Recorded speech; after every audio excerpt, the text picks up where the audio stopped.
Thank you very much. Thank you all.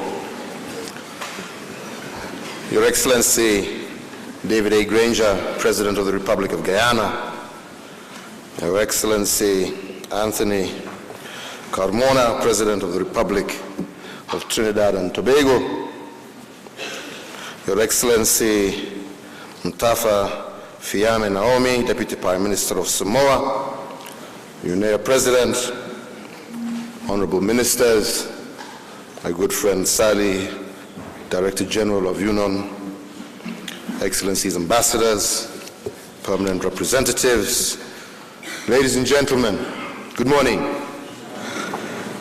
Let me begin by saying that I'm truly delighted to welcome all of you to Kenya, here in Nairobi, for this third session of the United Nations Environment Assembly. As we say in Kenya, karibuni sana.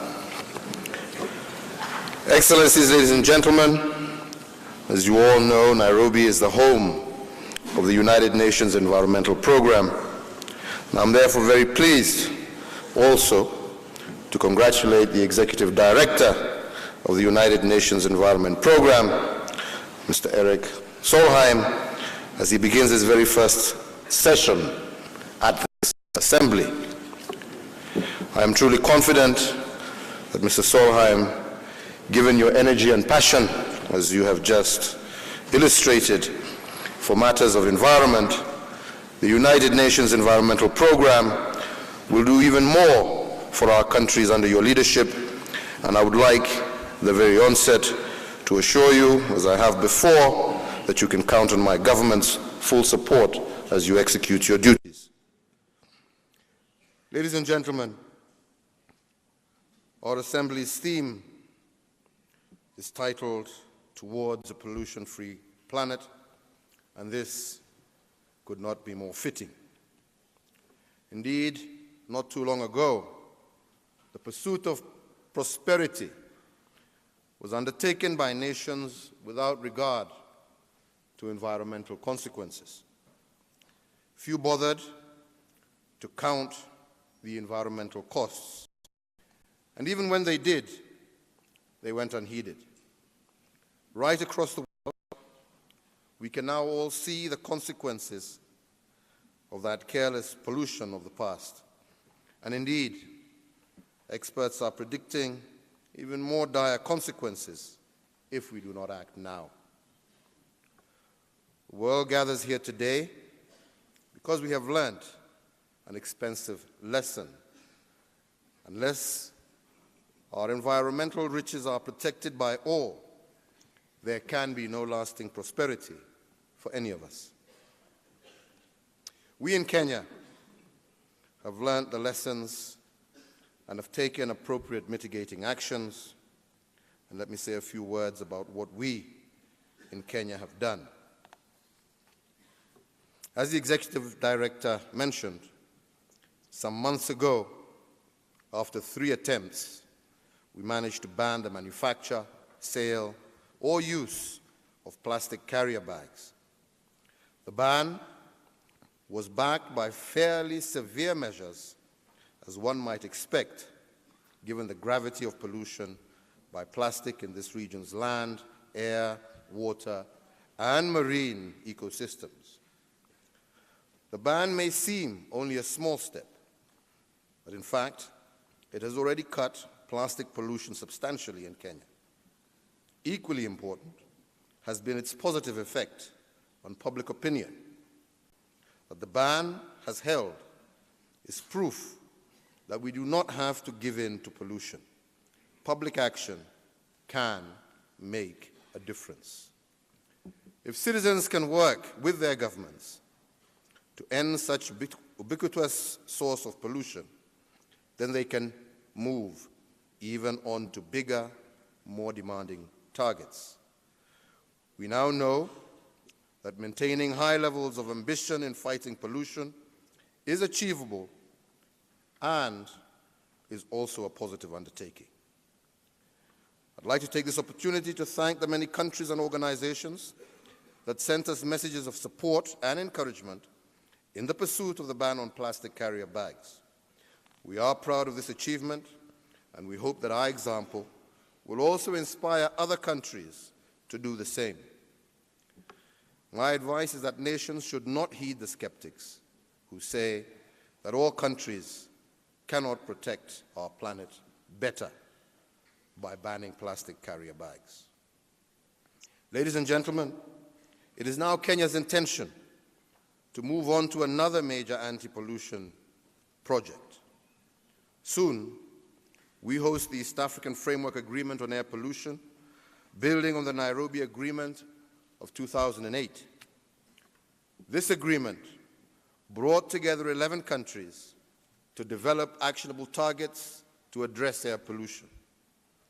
In furthering the agreement on air pollution, we hope to repeat the success we have achieved in the ban of plastic carrier bags, and we look forward to global support in this effort.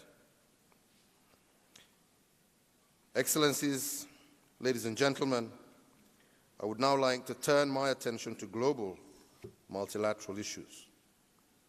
Earlier this year in June, all our countries attended the first ever United Nations Conference on Oceans in New York. Following this conference, we all came to better realize the pivotal importance of oceans and seas to our people, our planet, and indeed our prosperity. Oceans, we know, not only provide great value in maintaining life, sustaining climatic conditions for all of us, but also provide enormous value in the form of the blue economy that can be tapped to help accelerate economic growth and fight poverty in many of our nations.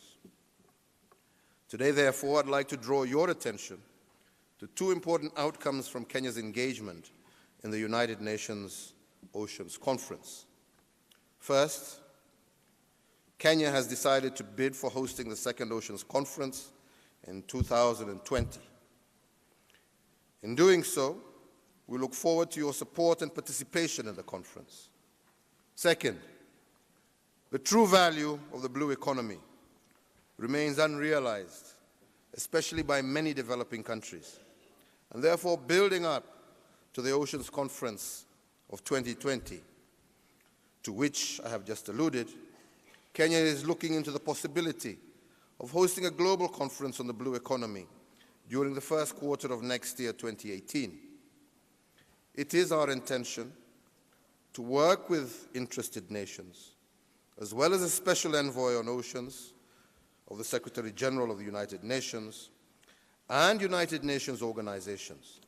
And I would like to take this opportunity to extend an invitation to other nations and organizations to join us and co-host the conference in order to help us explore and maximize on the full potential of the blue economy in our world.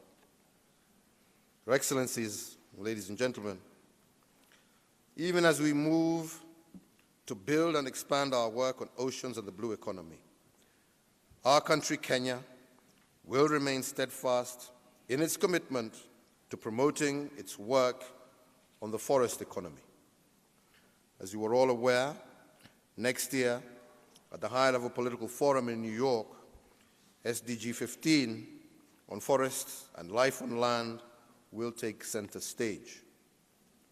Kenya, working closely with Brazil, China, and Norway, will build on the work started here at UNEA 3 to further deepen our commitment and work on forests and life on land for the betterment of the lives of all our peoples. 5 years ago, in 2012, the world gathered in Brazil at the United Nations Conference on Sustainable Development, during which it reaffirmed its commitment to the environment. In the outcome document, The Future We Want, the summit committed itself to strengthening the role of the United Nations Environmental Programme as the leading global environmental authority. The United Nations Environmental Programme would set the global environment agenda, promote the coherent implementation of the environmental dimension of sustainable development within the United Nations system, and it would also serve as an authoritative advocate for the global environment. Now, as then, Kenya remains fully committed to strengthening and supporting the United Nations Environmental Programme to achieve this noble goal. And this is why we, as Kenya, will increase our funding to the organization in order to support its programs.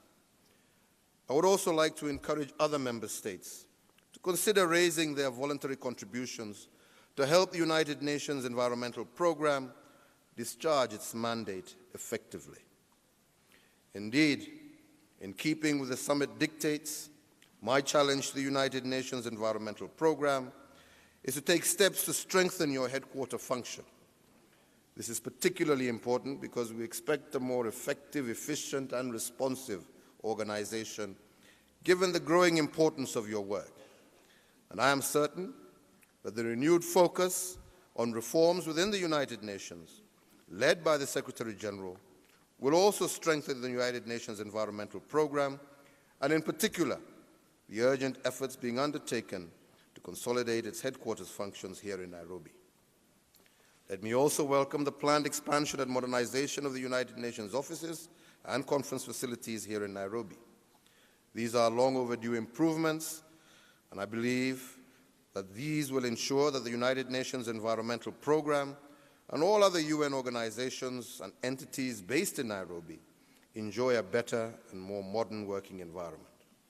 My administration, as always, will continue to support every effort of the Secretary General's reform agenda and modernization programs. Finally, as I conclude, let me once again thank each and every one of you for sacrificing your busy schedules to attend this important assembly. I would like to wish you all great success in your deliberations, and may the results of your work have long and lasting positive outcomes on our environment for a better future for all of us and for future generations. With those few remarks, it is indeed now my pleasant duty to declare this assembly officially open and wish you Godspeed. Thank you very much. Yep.